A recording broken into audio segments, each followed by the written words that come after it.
Donc bonsoir et bienvenue à tous, membres de CCATM, conseillers communaux, échevins. Vous avez tous fait le déplacement pour venir ici aujourd'hui, on vous en remercie vraiment.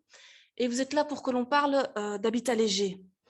Alors, je tiens à remercier la province du Brabant wallon et la Wallonie qui nous soutiennent dans nos activités et qui nous inspirent aussi. Je tiens aussi à remercier le GAL Culturalité et particulièrement Alice Ranquet qui a préparé avec nous cette formation. Merci à Michel N et à Nadège Duvivier d'être présentes. Elles sont toutes les deux formatrices à la CPDT et chercheuses pour ce qui concerne Michel. Et la CPDT, c'est la conférence permanente du développement territorial. Alors, la CPDT, normalement, forme les conseillers en aménagement du territoire et urbanisme. Et ici, exceptionnellement, elles sont venues pour nous parler à nous de l'habitat léger et nous offrir cette formation. Alors, ça s'explique parce que depuis 2020, la Maison d'urbanisme du Brabant wallon collabore avec la CPDT sur justement la formation à l'habitat léger des conseillers en aménagement du territoire. Alors, pourquoi la Maison de l'urbanisme participe à cette formation? Eh bien, parce qu'on est accueilli par le Centre culturel du Brabant wallon. Donc, la Maison de l'urbanisme fait partie du Centre culturel du Brabant wallon. Et au sein du Centre culturel du Brabant wallon, il y a le réseau brabançon du droit au logement, qui a été une émanation à l'origine au sein du Centre culturel du Brabant wallon, et notamment Vincent Wattier, qui a défendu avec toute une équipe la possibilité de faire reconnaître l'habitat léger. Donc voilà pourquoi on peut se retrouver aujourd'hui. Alors, cette formation, elle est enregistrée. Quand la vidéo sera prête, vous aurez le lien pour la revisionner et vous pourrez la partager au sein de vos communes ou de vos CCATM. Vous aurez aussi le lien vers le PowerPoint de présentation qui sera présenté aujourd'hui et des liens vers d'autres documents sur l'habitat léger. Sur la table à l'entrée, vous avez peut-être trouvé cette brochure-ci. Donc ça, c'est une brochure du réseau Brabançon pour le droit au logement qui a été éditée en 2019, juste au moment où l'habitat léger a été reconnu par la Wallonie comme étant une possibilité d'habitat. Donc ça, vous avez cette brochure. On a mis aussi des petites choses à nous, donc le mensuel Espace Vie, enfin bimestriel, parce qu'il paraît tous les 2 mois.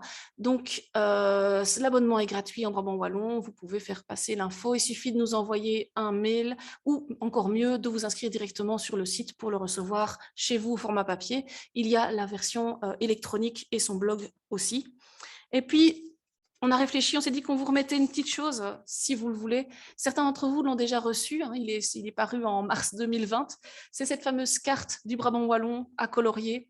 C'est une carte subjective sur les enjeux du territoire en Brabant wallon. Et tout en coloriant, on réfléchit au territoire, à ce qui va, ce qui ne va pas. Et puis vos réactions, vous nous les envoyez. Et nous, on a bien besoin de ces réactions-là pour voir quelles sont vraiment les problématiques et les enjeux qui vous interpellent en Brabant wallon. Alors, l'habitat léger, aujourd'hui, il est presque sur toutes les lèvres. Donc, on sait qu'il a été reconnu. On sait que dans les communes, il y a des demandes, dans presque toutes les communes, des demandes pour de l'habitat léger, de plus en plus.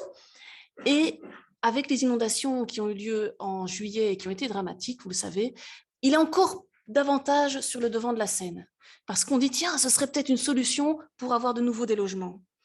Et c'est étonnant, en fait, de dire ça, parce que avant 2019, quand le fameux réseau Brabançon de relogement se mobilisait pour la reconnaissance de l'habitat léger, il disait « c'est une solution à la crise du logement ». Et on parlait de crise financière. Et ici, maintenant, on se dit « tiens, est-ce que l'habitat léger, ça pourrait être une solution pour reloger toutes les personnes qui ont perdu leur domicile ?» Voilà, donc il est vraiment dans l'air du temps, cet habitat léger, mais c'est difficile de savoir quoi faire, évidemment, avec les demandes, que l'on soit à la manœuvre comme échevin, comme conseiller communal, comme conseiller en logement, je sais qu'il y en a parmi nous, ou conseiller au CPAS. Qu'est-ce qu'on fait avec cet habitat léger? Qu'est-ce qu'on fait pour éviter des problématiques de type marchand de sommeil? Comment faire pour s'assurer que cet habitat léger ne devienne pas un habitat de seconde zone? Être sûr que ce soit un choix? Est-ce que c'est toujours un choix? Et puis surtout, c'est quoi? Qu'est-ce que c'est l'habitat léger? Parce qu'il y a plein de choses. Quand on dit habitat léger, on a tous une image en tête, mais on n'a pas toutes la même. Et donc, voilà, tout ça sont des choses, des questions légitimes. On a vu, avec l'expérience, c'est surtout la CPDT qui l'a remarqué, les communes les plus en avance ont été chercher une réflexion auprès de leurs membres de CCATM. Donc, sont allés interroger, ont parfois créé des chartes ou des presque chartes d'accueil de l'habitat léger en partenariat avec leur CCATM. Et on voit donc qu'il y a vraiment une intelligence collective citoyenne qui travaille à essayer de construire des guides, pas vraiment un cadre, des guides, une manière de pouvoir voir comment accueillir cet habitat. Alors, je vais me taire tout de suite, puisque ce n'est pas moi qu'on est venu écouter, et je vais passer la parole à Nadège tout d'abord. La séance de questions suivra les présentations de Nadège et de Michel. Et moi, je vais aller me cacher, comme ça, vous serez tranquille pour voir bien l'écran. Voilà.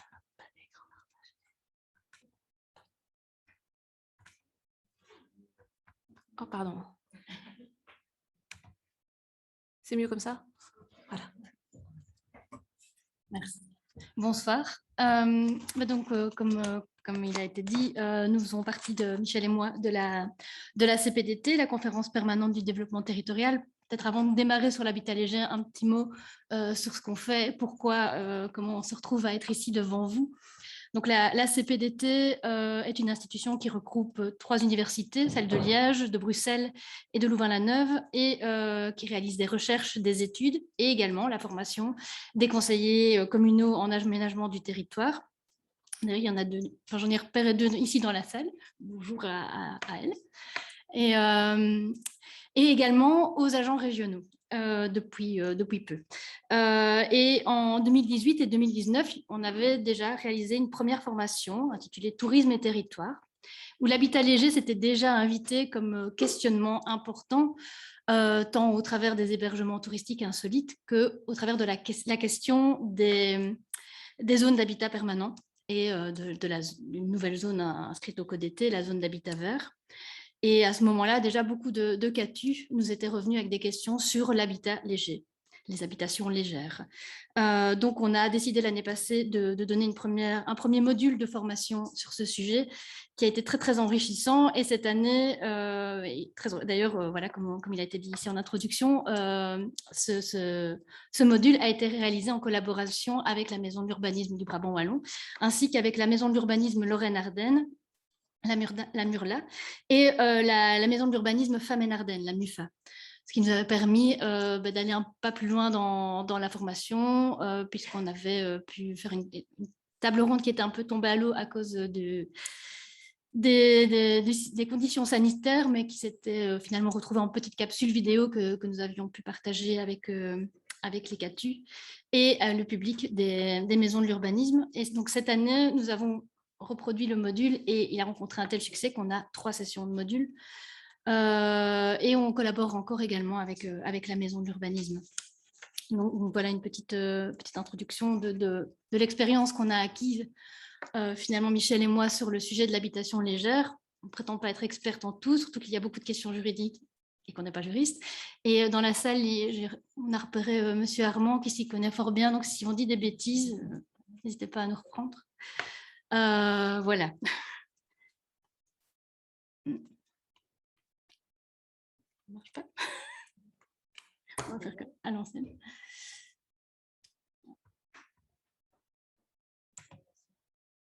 Voilà. Donc, on va rappeler brièvement le contexte, le cadre qui existe et les premiers éléments de mise en application, les évolutions qui sont en cours en matière d'habitation légère et celles qui sont attendues, le cadre qui se met en place progressivement, qui s'est mis en place récemment autour de nouveaux questionnements et les nouvelles questions qui découlent de l'habitation légère. Voilà, ça marche. Donc, l'habitation légère, ce n'est pas du tout une forme d'habitation neuve. Ça existe depuis des années. Il y en a partout en Europe et bien dans le monde, de différentes formes. En Belgique, on a culturellement plutôt l'habitude d'assimiler l'habitation légère à soit des situations une réponse à une situation de crise. On l'a d'ailleurs ici abordé en introduction en parlant des inondations. Mais par exemple, il y a une des photos, c'est Rochefort, je pense bien, et c'est en après-guerre. Et on a relogé des ménages dans des cabanes. Et l'autre manière dont souvent on appréhende l'habitation légère, c'est au travers des logements touristiques. Pourtant, il y a tout un tas de situations où on retrouve l'habitation légère, avec ses différentes formes, les différents concepts que cela représente. On y reviendra, hein, on parle de yurt, de cabane, de tiny house, de caravane. C'est très, très varié quand même. Et les profils d'habitants qu'on rencontre sont également très, très variés. Il y a de tout âge, il y a de toute classe socio-économique, il y a de toute origine, de tout profil d'éducation. Et les motivations également sont variées. Et ça rejoint ce qu'on disait, on a chacun une image de l'habitation légère et elle est différente pour tout le monde. Pour certains, les motivations ne peuvent être qu'économiques, c'est vachement moins cher que l'habitat traditionnel. Pour d'autres, ce seront des motivations environnementales. C'est en général les deux motivations qu'on entend le plus.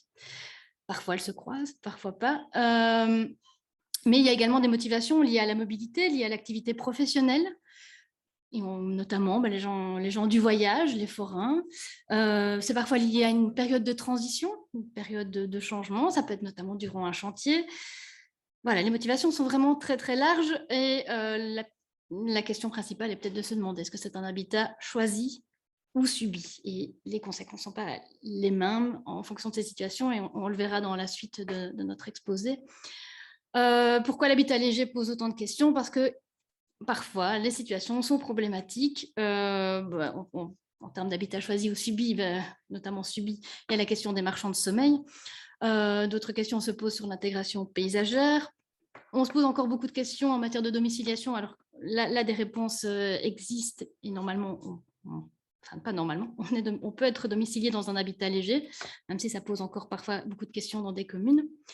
Les demandes de prêts sont beaucoup plus compliquées en général pour les aspirants habitants légers. Même si là, les banques, grâce à la reconnaissance de l'habitat léger, on voit beaucoup de choses bouger. Il n'y a pas beaucoup de questions sur les équipements et puis beaucoup de questions de cohabitation avec le voisinage.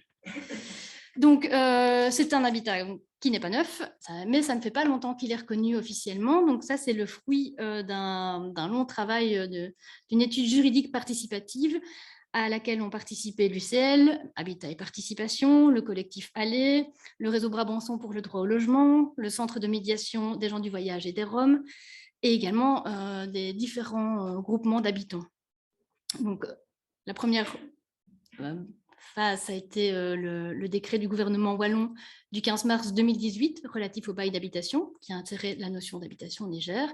Et puis, le gros morceau, c'est le décret dit habitat léger du 2 mai 2019, qui a modifié le Code wallon du logement. Et le Code wallon du logement est devenu le Code wallon de l'habitation durable. Et c'est là qu'est définie l'habitation légère, mais également l'habitation.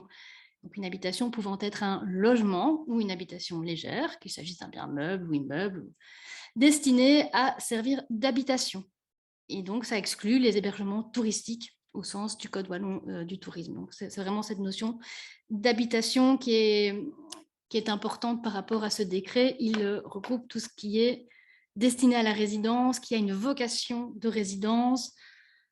Et donc, peuvent se poser la question de un garage, une cabane au fond du jardin. Là, sa première destination n'était pas la résidence, donc ça va être difficile de la faire passer en habitat léger. Et donc, voilà. Mais l'habitat léger, qu'est-ce que c'est? C'est donc une habitation qui n'est pas un logement, donc ce n'est pas un bâtiment, c'est un bien meuble ou immeuble, qui satisfait à au moins 3 des caractéristiques suivantes. Démontable, déplaçable, d'un volume réduit, d'un faible poids, ayant une emprise au sol limitée, auto-construite, sans étage, sans fondation, et qui n'est pas raccordée aux impétrants. C'est une définition très large. Pourquoi est-elle aussi large? Pour pouvoir rencontrer tous les cas de figure, comme je le disais, l'habitation légère, c'est différents concepts. Ça va de la cabane, de la tiny house, la carter, la caravane, la yourte, le dôme, le zôme, les maisons géodésiques, les tipis. Donc voilà, dans cette définition, on voulait rencontrer tous les cas de figure.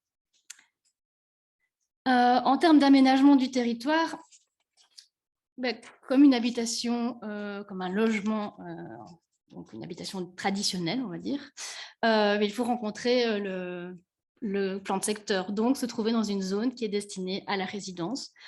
Donc, habituellement, la zone d'habitat à caractère rural, et la zone d'habitat vert. On verra à la slide suivante qu'il y a d'autres possibilités dans des contextes particuliers. Le code d'été précise qu'une habitation doit se trouver le long d'une voirie suffisamment occupée, alors que l'un des critères de l'habitation légère est de ne pas nécessairement être accordé aux impétrants. On doit se trouver hors zone de contrainte. Celle-là, elle est valable qu'on soit en logement ou en habitation légère. On ne peut pas se trouver en zone d'aléa d'inondation. On doit se trouver hors zone Natura 2000. Et une habitation légère doit faire l'objet d'une demande de permis d'urbanisme, avec ou sans architecte. Ça, le code d'été précise les quelques cas de figure où il n'y a pas besoin d'un architecte. Et il y a juste une exception à cette demande, c'est lorsque la construction est jugée accessoire, donc quand on installe une habitation légère, durant une phase de chantier, par exemple, et que la demande de permis porte sur l'habitation plutôt traditionnelle. Donc, je vais parler du plan de secteur. Donc, par rapport au respect d'une zone destinée à la résidence, donc, il y a la zone d'habitat à caractère rural, la zone d'habitat vert. Et puis, il y a d'autres zones où on peut retrouver de la résidence, et donc l'habitation légère peut s'y retrouver. Les zones d'enjeu communal, pour l'instant, on n'en a pas encore beaucoup. Les actes qui sont mis en œuvre et affectés à la résidence, les zones de services publics et d'équipements communautaires, si c'est un logement d'utilité publique, les zones d'activité économique, si c'est le logement de l'exploitant, les zones agricoles, si c'est le logement de l'exploitant agricole et que c'est sa profession et pas une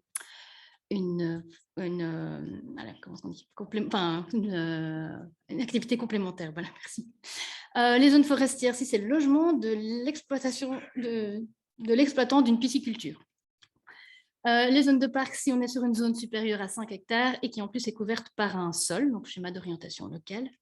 Et les zones de loisirs, si c'est l'habitation de l'exploitant, ou alors qu'on cumule avec les conditions suivantes, on doit être proche d'une zone d'habitat ou d'une ZAC qui serait mise en œuvre et destinée à la résidence, et ça doit être complémentaire, avoir un caractère accessoire par rapport à la destination principale de la zone de loisirs, donc qui est plutôt d'un équipement récréatif ou touristique. Et cette zone de loisirs doit être également située dans le périmètre d'un sol approuvé. Il y a quand même quelques conditions bien précises. Voilà, je laisse la parole à Michel. Bonsoir, donc moi je vais vous parler des évolutions en cours et à venir. Eh bien, on a vu que le sujet interpelle, intéresse, les mentalités évoluent de différentes façons. Les nombres de demandes sont en hausse. Beaucoup de demandes d'informations, mais pas toujours de concrétisation au niveau des communes. En tout cas, c'est ce qui nous revient auprès des CATU. Et il y a aussi beaucoup de questions si c'est un effet de mode ou si c'est une solution plus pérenne. Donc, on parle aussi de nouveaux marchés avec des nouveaux constructeurs, avec même des promoteurs maintenant immobiliers pour ce type d'habitat.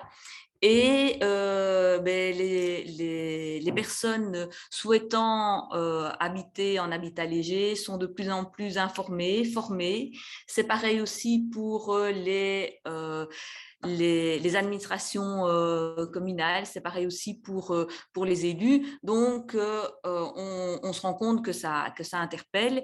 Et pour les gens qui sont intéressés sur le sujet et qui suivent l'un ou l'autre groupe sur les réseaux sociaux, ben, on voit que ce sont des groupes qui amènent énormément de réflexions et beaucoup d'échanges.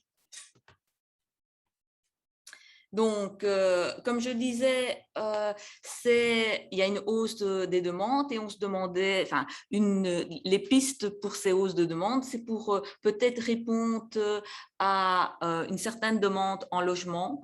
Donc, on a une modification de la taille des ménages. Donc, il y a une demande de plus en plus élevée pour des petits logements. On a des situations où au cours de la vie, on va connaître des évolutions beaucoup plus importantes que par le passé, que ce soit au niveau familial, avec des décompositions, des recompositions de famille. Il y a aussi beaucoup de reconversions professionnelles. Et donc, toutes ces pistes sont sans doute pourquoi on assiste à cette demande, enfin, cette hausse de demande en habitat léger. Il y a aussi tout ce qui est la gestion parcimonieuse du sol. Évidemment, les gens n'utilisent pas ce terme-là, mais donc il y a une part, pour une part importante des personnes qui souhaitent habiter en habitat léger, c'est d'avoir une empreinte écologique faible. Et donc, pour des raisons aussi environnementales. Et donc, si l'habitation légère est bien localisée, ça peut répondre à, aussi à une gestion parcimonieuse du sol.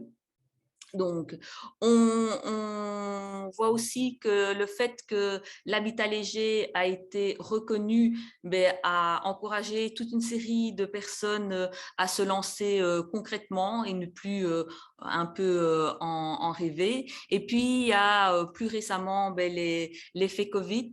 Avec là on est sur l'idée du télétravail où les logements n'étaient pas toujours adaptés et donc on a rajouté une pièce au fond du jardin. On a ce désir d'espace vert et donc un certain retour à la nature et le sentiment que si on a sa petite maison au sein de la nature, on est peut-être moins confronté à la promiscuité que si on habite dans un petit appartement où il n'y a pas d'espace public à disponibilité. Et donc, ce besoin d'espace ressenti par l'effet Covid. Avec là on est sur l'idée du télétravail où les logements n'étaient pas toujours adaptés et donc on a rajouté une pièce au fond du jardin. On a ce désir d'espace vert et donc un certain retour à la nature et le sentiment que si on a sa petite maison au sein de la nature, on est peut-être moins confronté à la promiscuité que si on habite dans un petit appartement où il n'y a pas d'espace public à disponibilité. Et donc, ce besoin d'espace ressenti par l'effet Covid. Donc, on a aussi des tendances où on avait plutôt des demandes pour de l'habitat de façon isolée, ou plutôt plus anciennement sous forme de communauté. Bon, à Louvain-la-Neuve, on la connaît bien, on connaît bien, c'est le quartier de la Baraque, mais il y a maintenant des demandes dans d'autres lieux pour de l'habitat léger sous forme groupée, donc dans des quartiers, soit insérés dans un quartier traditionnel, soit des quartiers, entre guillemets, réservés à l'habitation légère. Et ce qu'on a toujours, donc comme je disais, c'est que ces demandes, elles ne sont pas toujours concrétisées. Je vais faire ça parce que sinon je ne vois pas le PowerPoint, c'est mieux comme ça. Et il y a aussi toujours beaucoup de confusion entre les termes. Et si vous l'avez remarqué, une fois je dis habitat, une fois je dis habitation légère, et ça ne relève pas évidemment de la même chose. Donc, quand on parle de l'habitation, donc de la résidence, eh bien là, on fait référence soit au code été, soit au code de l'habitation durable. Quand on parle de logements touristiques qui soient insolites ou pas, puisqu'on peut retrouver des logements qui ont la forme d'un habitat léger touristique, par exemple en zone agricole, alors qu'on a vu que ce n'était pas possible normalement, mais si c'est lié à une ferme qui a une activité touristique, c'est possible. Et là, on va devoir se faire référence au code été et au code wallon du tourisme. Et puis, on retrouve aussi de l'habitat léger, donc la forme d'habitat léger, mais où on n'habite pas, où on ne loge pas dedans. Et là, on a toutes les activités professionnelles ou ce qu'on vient de parler, donc le bureau qu'on met au fond du jardin, mais on retrouve énormément de yourtes. C'est souvent cette forme-là, mais il en existe d'autres, pour tout ce qui est bien-être, cours de yoga et ce genre de choses. Et donc, comme je le disais, il y a des nouveaux marchés qui s'ouvrent avec des constructeurs d'habitations légères, des promoteurs. Et il y a aussi différents types de construction, donc énormément d'autoconstruction. Et l'autoconstruction, elle peut être réalisée avec ou sans plan préétabli. On trouve des plans préétablis sur Internet. Vous pouvez trouver beaucoup de choses. Vous pouvez en avoir via un architecte. On trouve des modules en kit qui se montent quasiment aussi facilement, aussi difficilement selon le cas qu'un meuble Ikea. Vous avez aussi le clé sur porte, et le clé sur porte, il va pour tous les budgets. Il y a certains habitats légers qui commencent à coûter aussi cher, voire plus cher qu'une maison de taille moyenne et de confort moyen. Donc, il y a vraiment un marché qui s'ouvre. Et on voit aussi en fait l'apparition de promoteurs, qui soient publics, privés ou vraiment un particulier. C'est de plus en plus un mode de placement financier. Donc, on sait que en termes de finances, les comptes épargne, les comptes titres, les actions que vous voulez, ça ne rapporte plus grand-chose. Et donc, on se remet dans la bonne brique. Plutôt, ça explique aussi l'explosion des appartements qu'on peut voir un peu partout. Mais on commence à voir des particuliers qui font des placements financiers via l'habitat léger de différentes façons, en achetant un terrain pour leurs enfants, et qui souhaitent le rentabiliser en attendant que les enfants soient en âge de construire, en installant des habitations légères, qu'elles soient pour de la résidence principale ou qu'elles soient pour de l'activité touristique. Pendant quelques années, donc le terrain redeviendra disponible et génère déjà un bénéfice et n'est pas soumis à taxation, puisque dans certaines communes, il y a taxation si on se trouve dans classiquement ce qu'on appelle un lotissement et que vous ne construisez pas avant X années, par exemple. Eh bien, c'est une façon de contourner ces façons de faire aussi. On verra aussi un autre cas un peu plus loin. Dans les évolutions aussi, ce qu'on voit, c'est une certaine standardisation qui apparaît, même si on est en autoconstruction, avec toute une série de réponses techniques en termes d'isolation.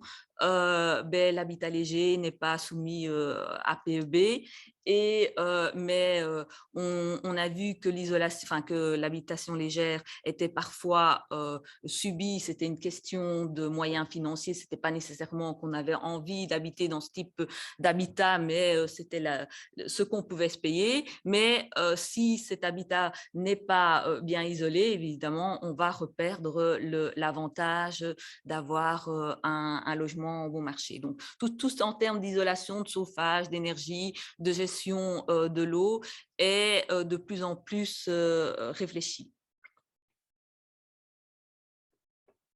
Donc, il y a aussi des réflexions en cours en termes de logement public. Là, il y a pas mal dans certaines communes, il y a des logements d'insertion ou des logements de transit qui sont réalisés sous forme d'habitat léger. Donc, comme Nadège l'a dit, on a réalisé 2 tables rondes qui réunissaient différents acteurs, une l'année passée, une cette année-ci, et où il y avait notamment des échevins. Et là, les avis étaient un peu partagés, parce qu'il y a une crainte que de mettre du logement public sous forme d'habitat légère, ce soit encore une stigmatisation de la précarité et qu'il y a toujours une grande crainte de toutes les dérives qui sont l'habitat permanent, qu'elles soient parfois fantasmées, parce qu'il y a des communes, ce sont assez singulièrement les communes qui connaissent de l'habitat permanent, qui ne sont pas nécessairement les plus frileuses à avoir de l'habitation légère, parce que certaines, oui, hein, mais d'autres, eh ben, elles ont appris à pouvoir aussi comment gérer pour que ces situations ne dégénèrent pas. Donc, comme je le disais, il y avait de plus en plus aussi des volontés d'habitat groupé, mais là aussi, ce sont des petits logements. Donc, une partie se vit à l'extérieur.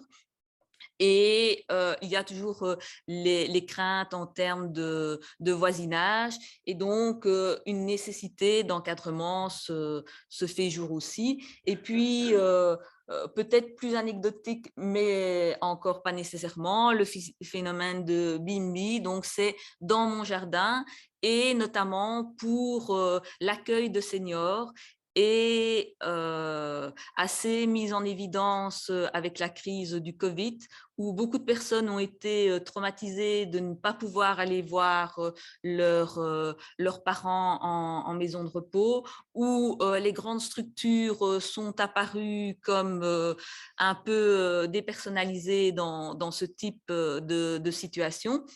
Et donc, certaines personnes se disent, entre guillemets, je garderai bien mes parents chez moi, sauf qu'on n'est plus, ou on y reviendra peut-être dans du vécu intergénérationnel, et donc on se dit, plutôt que de l'accueillir chez moi, je l'accueillerai bien dans un habitat léger, sur ma parcelle. Mais il faut bien réfléchir là en termes de localisation, parce qu'un senior, c'est souvent une personne à mobilité réduite ou qui le deviendra, et donc l'installer au fond du jardin, c'est lui assurer de l'isolation encore plus importante que si on le mettait plutôt en début de parcelle. Et on en discutait avec une gérontologue lors d'un module de formation sur l'habitat léger, et elle disait aussi qu'il fallait faire très attention en termes de est-ce que c'était vraiment ce que le senior souhaitait, et qu'il n'y ait pas une forme de maltraitance en fait de seniors qui pouvait apparaître. Donc, le tout, comme on l'a déjà dit plusieurs fois, c'est qu'on a besoin d'encadrement, surtout si c'est subi, si ce n'est pas volontaire, pour protéger, dans ce cas-là, les personnes qui habitent en habitat léger, et un encadrement pour la gestion du voisinage dans d'autres cas. Donc, on en a parlé aussi en introduction. On parle beaucoup d'habitat léger suite aux inondations. Est-ce que c'est une solution? Sans doute à court terme. Elles datent quasiment toutes de ce mois-ci. Donc, le gouvernement propose des containers pour les indépendants, toutes les activités professionnelles ayant subi un dommage. Donc, de pouvoir avoir en prêt ce type d'alternatives. Ils ont lancé des marchés publics pour des logements, mais là pour du logement, et là ce serait sur de la location via les communes et les CPAS, mais avec possibilité de peut-être achat à court ou moyen terme. Et donc, si on revient sur, si vous avez en tête la première dia qu'on vous a montrée, les décisions qui sont prises aujourd'hui en termes d'habitat léger au niveau des inondations, elles risquent d'avoir des impacts sur le territoire à plus long terme que ce qu'on ne croit, parce qu'il y a des habitations légères qui ont été construites après-guerre, qui ont été utilisé des dizaines d'années après. Donc, ce n'est pas anodin. C'est une solution qui doit être utilisée, mais qui doit être aussi réfléchie en termes où on les place, comment, de quelle façon.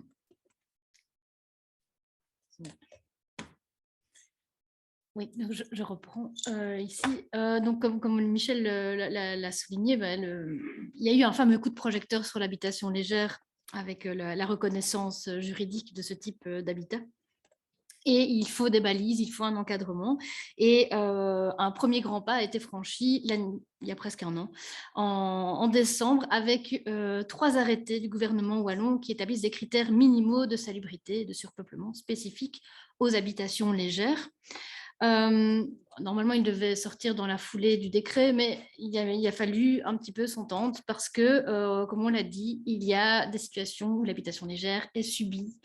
Et dans ces cas de figure, il faut un encadrement plus strict, plus clair, en tout cas, pour éviter que certaines situations se trouvent dans les cas de figure désagréables et donc limiter les marchands de sommeil notamment. Donc, cet arrêté, ils font une distinction entre les propriétaires d'habitations légères qui sont occupants et ceux qui sont locataires. Il y a des normes supplémentaires en fait pour l'habitation légère lorsqu'elle est locative.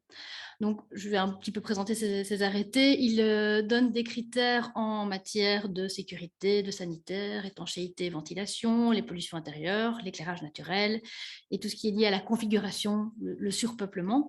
Étanchéité, ventilation, pollution intérieure, on est dans les mêmes critères que l'habitation dite classique ou traditionnelle. L'éclairage naturel, ce n'est pas non plus très différent, sauf qu'on va parler d'une pièce de jour au lieu d'une pièce de vie. Et voilà, que les formulations sont un petit peu différentes. La sécurité va parler davantage de stabilité. Il va être également question de la mérule, d'électricité, gaz, chauffage, dans une moindre mesure des types de sol et de la présence d'escaliers. Mais comme un des critères, c'est notamment qu'il n'y ait pas d'étage et beaucoup d'habitations légères n'en ont pas. C'est plus anecdotique, on va dire. Mais il faut quand même bien le préciser puisque certains en ont. Et là où il y a des grosses différences, c'est sur les sanitaires. Donc, les arrêtés indiquent qu'il faut un point d'eau potable, des toilettes cloisonnées à usage soit d'un ménage occupant, soit d'un groupe de ménage. Ça, c'est si on est propriétaire occupant. Et si on est locataire, il faudra en plus une baignoire ou une douche. Voilà. Et en termes de configuration et de surpeuplement, bien, les superficies habitables qui sont données sont un peu plus larges, enfin, sont plus élevées pour les locataires. Voilà, à titre indicatif, pour les propriétaires occupants, on parle de volume supérieur à 18 mètres cubes, de superficie supérieure à 8 mètres carrés, hauteur sous plafond supérieure à 1,9 mètre au moins sur une superficie de 4 mètres carrés. Il faut qu'il y ait un espace personnel de couchage par occupant avec des cloisons, qu'elles soient fixes ou mobiles, entre les espaces de couchage pour les occupants de générations différentes et entre espaces de couchage pour les enfants qui ont plus de 10 ans.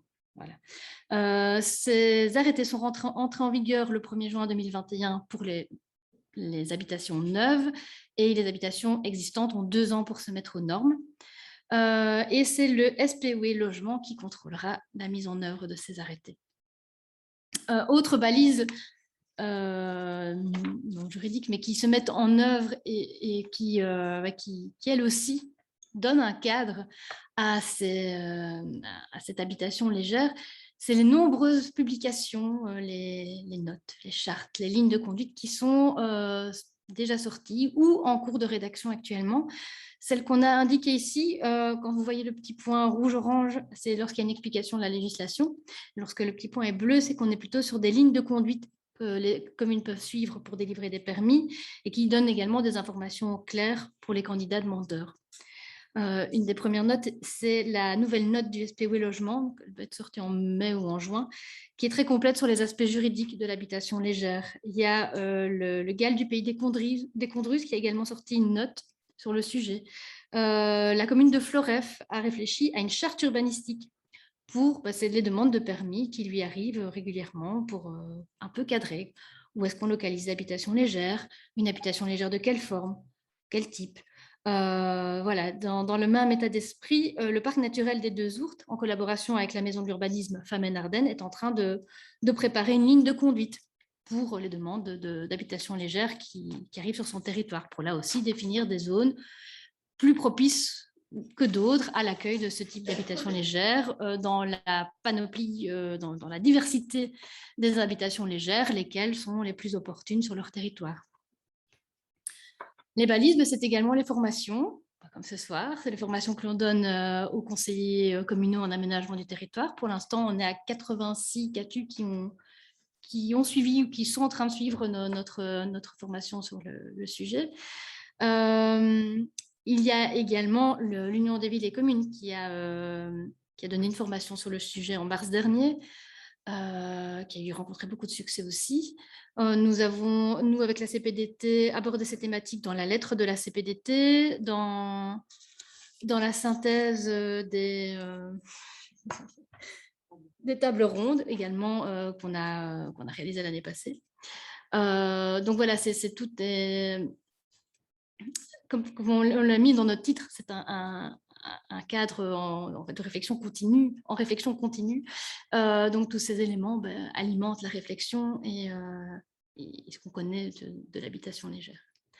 Justement, l'année passée, avec les CATU qui étaient présents, on a réfléchi à comment aborder les demandes de permis d'urbanisme qui arrivent dans les communes sur proposition d'une des CATU, la CATU de Nassogne. On a défini donc cette petite grille de réflexion, donc, un petit peu les étapes à suivre quand on reçoit une demande de permis pour une habitation légère. Et après, certains éléments se retrouveront également, enfin, sont les mêmes que quand on analyse une demande pour une habitation classique.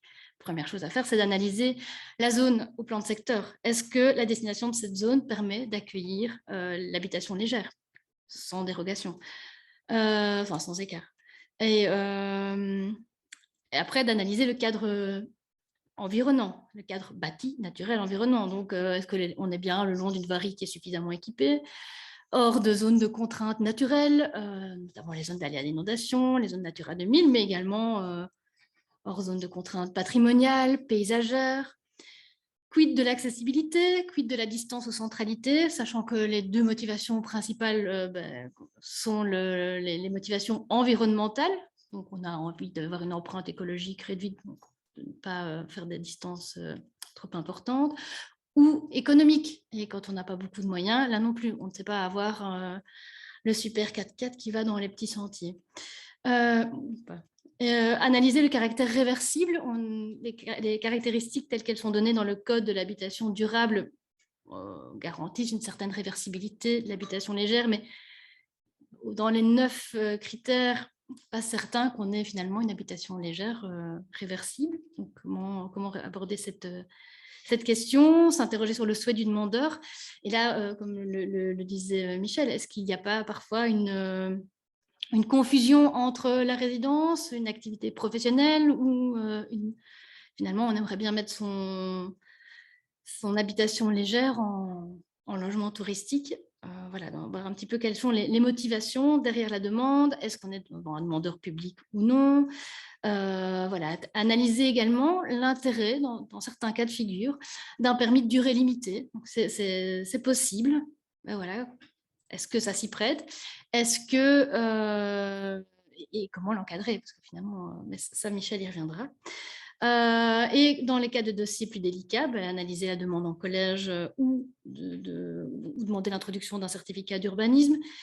Et si on sent que c'est une demande qui peut poser problème, lancer une enquête publique d'initiative qui permettra déjà de désamorcer certaines craintes du voisinage ou autres, ou en tout cas de permettre à chacun de s'intéresser au projet. La dia suivante, elle est extraite d'une présentation qui a été faite à la CCATM de Thoin par une de nos collègues de la CPDT et elle aborde finalement les nouvelles pistes de réflexion qu'implique l'habitation légère du côté plutôt politique. Parce que là aussi, il n'y a pas que aux agents communaux à traiter les demandes de permis.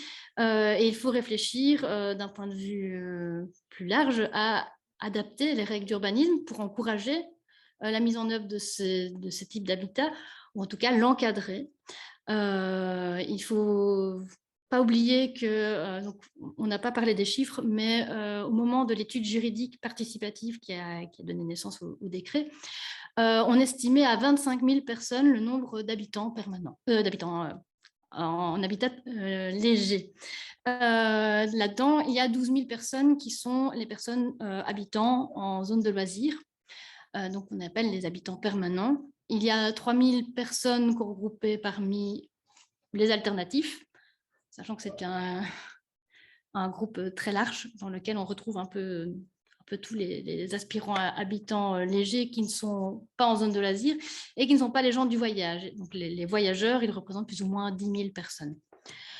Depuis la reconnaissance de l'habitation légère, on estime que ces chiffres ont augmenté, mais il n'y a pas de chiffre officiel. Donc, on parle entre 25 et 30 000, mais voilà, sans chiffre officiel, ça reste très vague. Mais ça veut dire qu'il y a quand même toujours 12 000 personnes qui sont des habitants permanents. Et il est important de poursuivre la recherche de solutions justes et applicables à long terme pour ceux-là. Il faut répondre aux défis du logement pour tous, notamment parfois pour beaucoup de communes, il va se poser la question de relogement des sinistrés des inondations. Il faut répondre aussi aux nouveaux choix de certains ménages d'habiter autrement. Comme on l'a dit, développer des normes pour encadrer au mieux l'habitation légère. Ça passe, il y a déjà certaines choses qui sont mises en place en termes de sécurité, de salubrité, et d'autres choses qui sont plutôt encore en réflexion en matière d'intégration paysagère, par exemple. Et comment envisager de manière ouverte, responsable, les possibilités de développer cette forme d'habitation, dans quel lieu, comment, enfin voilà. Ça amène encore, c'est tout un champ des possibles encore. Donc, toujours dans le cadre des balises existantes, c'est évidemment que les outils qui existent au sein du Code du développement territorial. Donc, on a évidemment les schémas de développement communaux, les guides communaux d'urbanisme, éventuellement les sols, les permis d'urbanisation, les permis à durée limitée. Et on commence à voir progressivement des réalisations, donc des communes qui concrètement ont ce type d'outils.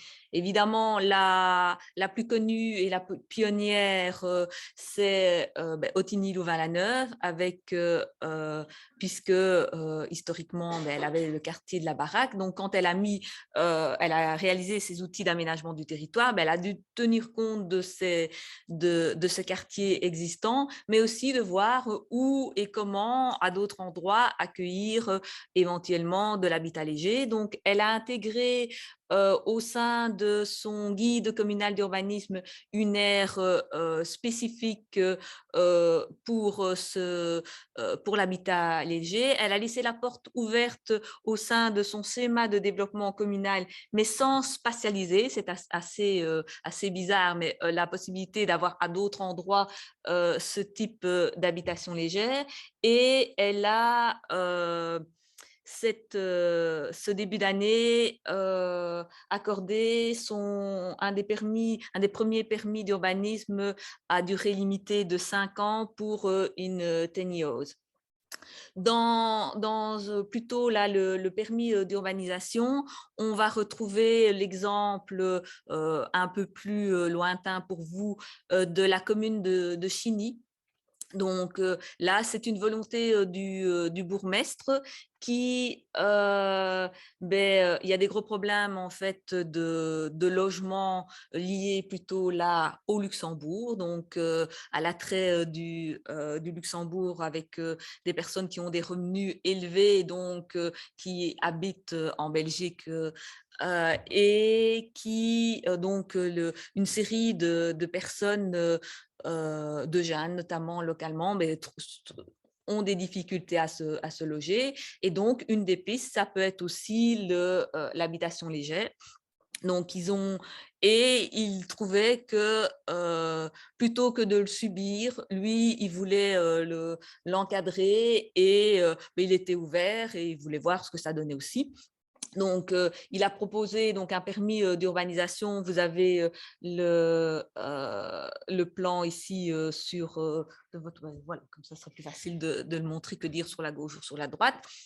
Donc, ce qu'ils ont, il se trouve en fait à proximité, donc il a choisi la localisation de façon assez précise, il se trouve à proximité de la halle de Han, qui est donc une reconversion d'un site économique où on va retrouver des services d'insertion par le travail,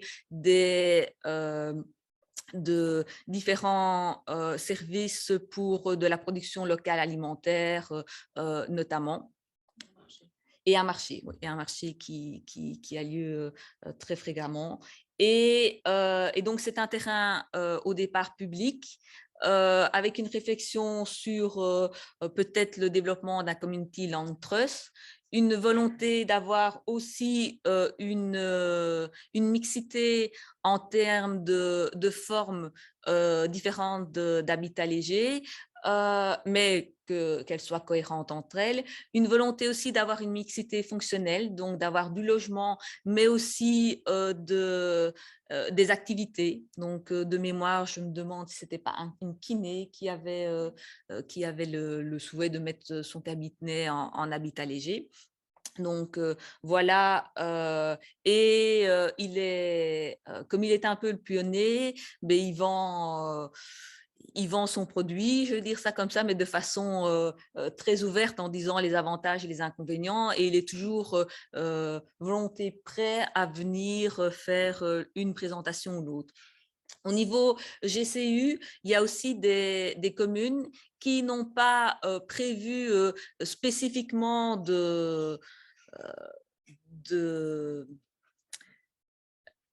c'est pas des recommandations qu'il y a dans un GCU, mais ça me reviendra. Pardon? Non, c'est pas les objectifs, on va dire les normes, c'est pas des normes, mais qu'il y a dans le GCU, donc de façon spécifique pour l'habitat léger, mais de façon détournée, et notamment pour tout ce qui concerne les règles concernant les bords des cours d'eau. Eh bien, on retrouve que l'habitat notamment, mais il y a plein d'autres choses qui ne peuvent pas se retrouver en bord de cours d'eau, mais notamment l'habitation légère. Donc ça, c'est une autre forme aussi de prise en compte au niveau des outils d'urbanisme. Donc, au niveau de la CCATM, qu'est-ce qui peut être fait? On vous a mis la portion complète, hein, donc ça peut être aussi des portions. Il y a évidemment d'abord de la sensibilisation, de l'information, comme on réalise ce soir. Il peut avoir une réflexion communale ou transcommunale sur comment apprécier des projets d'habitat léger dans différents contextes. C'est par exemple ce qu'a fait le Parc naturel des Deux Ourtes. Il a travaillé aussi avec les CCATM. Donc, il y a des rencontres d'autres communes et acteurs ayant développé ce type de projet sur leur territoire. Il y a organisé des débats citoyens, ce qui est un peu aussi le cas d'aujourd'hui. Et puis, ça peut être l'accompagnement de la réalisation d'une charte urbanistique avec proposition de différents critères. Et donc, petit exemple qui date de la semaine passée, donc sur la CCATM de Thoin. Il y a eu une demande, un permis qui a été déposé pour une habitation légère. Donc, c'est passé à la CCATM la semaine passée. Il y a eu une première information générale de ce que c'était l'habitat léger à la CCATM. Sur ce, ils ont décidé qu'ils allaient proposer à la commune la rédaction d'un cadre pour examiner ces demandes de permis, et via la constitution d'un groupe de travail de 3 membres volontaires. Le CATU de la commune prenait contact avec une série d'acteurs de proximité traitant, où on savait qu'il y avait eu des permis qui avaient été délivrés dans telle commune, ou on l'a cité, la charte de Floret, enfin voilà, toute une série de points. Et puis, ça reviendrait en CCATM avec une proposition de ligne d'examen de ces permis. Et parallèlement à ça, le schéma de structure est en cours d'élaboration et il y a des membres de la CCATM qui font partie du comité d'accompagnement, on va dire ça comme ça, de ce schéma de structure. Et donc, il leur a été demandé que une réflexion soit aussi examinée dans ce cadre-là. Donc voilà, c'est juste pour vous donner un peu un cas concret, on va dire ça comme ça. Donc, on a donc des nouveaux questionnements, des nouvelles balises à définir avec les besoins qui sont différents en fonction des différents cas, et donc des balises qui doivent, comme la définition de l'habitat léger, vous avez vu, était très il y avait beaucoup de critères, on devait répondre qu'à 3 critères pour correspondre à l'habitat léger pour essayer de pouvoir rentrer dans toutes les situations. Les balises à venir, elles sont aussi à pouvoir adapter. On a vu qu'au niveau des critères de salubrité, on a fait aussi une distinction occupant-locataire. Et ici, c'est peut-être aussi en fonction de si on est plutôt en phase de transition ou si c'est un choix de vie à long terme. Un exemple de la table ronde aussi qu'on a organisée cette année-ci, c'était une personne qui a accueilli pendant 3 ans au fond de sa parcelle. Il y avait un accès via le fond de la parcelle aussi indépendant, une yourte. Donc, c'était des personnes qui étaient en reconversion professionnelle et donc qui voulaient faire mûrir leur projet, et que évidemment c'était moins cher d'habiter dans une yourte que de devoir louer ou acheter une maison. Et donc, lui, il aurait souhaité pouvoir faire ça en toute légalité. Il s'est un peu renseigné, c'était un peu compliqué. Donc, ce qu'il a fait, c'est que la commune était informée, qui a dit oui, voilà, on le sait, mais on fait comme si on ne savait pas. Et s'il n'y a pas de plainte de voisinage, on ne dira rien. Et ils ont informé tous les voisins. Donc, il n'a donné entre guillemets son accord à la personne que si tous les voisins étaient d'accord, et c'était prévu dès le départ pour une durée de 3 ans.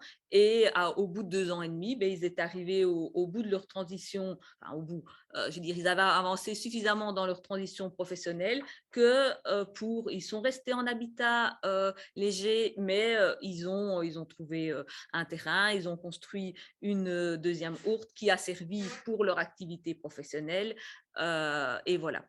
Donc, tout ça pour arriver à quoi? C'est que lui, il aurait bien voulu avoir un permis à durée limitée qui ne demandait pas 46 000 démarches pour être dans un cadre. Donc, voilà le type de cadre qu'il faudra peut-être réfléchir à l'avenir. Et donc, on était sur les possibilités de permis à durée limitée, y compris pour les habitations légères fixes. Quelle durée pour ces permis? 1, 3, 5, 10 ans. On a entendu des réflexions qui disaient oui, mais donner un permis à durée limitée à des gens qui sont déjà en situation de précarité, c'est les maintenir dans la durée, dans la précarité. Donc, c'est des réflexions à entendre aussi pour ce genre de choses. Beaucoup de questions aussi sur comment s'assurer de la remise en état d'un terrain à la fin de l'occupation. Est-ce qu'on pourrait envisager une garantie financière type, évidemment on est à une autre échelle, hein, projet éolien où il y a des garanties pour assurer la remise en état du terrain après. Est-ce que ça ne peut pas non plus passer à travers la participation publique, donc si le public garde une maîtrise foncière, est-ce que ça permet de répondre à ce type de questions? Est-ce qu'il ne faut pas parler plutôt et donner des permis pour des emplacements? Mais là, si on parle d'emplacements, les réflexions aussi, on dit oui, mais alors tout ce qui est aspect de l'habitat léger n'est pas défini, puisque ça peut être une fois on peut accueillir la tignos, la fois d'après ça peut être une yourte. Donc beaucoup de questions à ce niveau-là aussi. C'est aussi des questions, et là je crois que je suis sur ma slide suivante déjà, de prise en compte de l'habitat léger dans des zones protégées d'un point de vue patrimonial. Est-ce que c'est opportun ou pas et de quelle façon? Donc, par exemple, la commune de Floreffe, qui a un patrimoine important avec une abbaye, eh bien, a interdit toute habitation légère à une certaine distance de sa zone de protection de patrimoine et où c'était visible. Il y a d'autres questionnements aussi d'encadrement en termes de terrains qui sont utilisés par l'agriculture, mais qui sont en zone urbanisable au plan de secteur, en zone d'habitat à caractère rural. Et là, on a eu des choses différentes qui ont été relevées. D'un côté, pour certaines communes, en fait, elles trouvaient très bien de pouvoir avoir de l'habitat léger à cet endroit-là, notamment, par exemple, pour du maraîchage, parce que c'était une façon de garantir que la zone agricole, enfin, c'est même pas l'affectation, que l'occupation agricole perdurait sur un terrain qui était susceptible d'être urbanisé. Et inversement, dans d'autres communes, ils les refusaient systématiquement parce qu'ils considéraient que on mitait le terrain agricole et que ça allait ouvrir la porte pour une urbanisation complète de ce qui était possible d'être urbanisé au plan de secteur. Donc voilà, différentes choses. Et on va terminer par en fait des petites réflexions, mais là j'ai besoin je vais venir ici, ce sera encore plus facile, qui sont issues des tables rondes. Donc, la sensation dominante quand on creuse la question de l'habitat léger, c'est que l'émergence de cet habitat interroge de manière fondamentale la façon dont on a pensé l'aménagement des territoires jusqu'ici. Et donc, les outils créés dans cet esprit présentent des failles que pour pouvoir accueillir l'habitat léger. Avant d'être léger, ce sont surtout des habitats à gérer, à appréhender comme tels. L'habitat léger, c'est d'abord un logement. Et toutes les questions de santé mentale incluent l'accès au logement et à un logement de qualité. La question est clairement comment gérer la diversité des situations et anticiper l'avenir et ses dérives possibles. L'habitation légère, une matière qui demande une vraie réflexion, on n'en est qu'au début, on apprend en marchant, il y a un côté innovant très intéressant. Et là, peut-être en guise de conclusion, quelques petits conseils, notamment dit par M.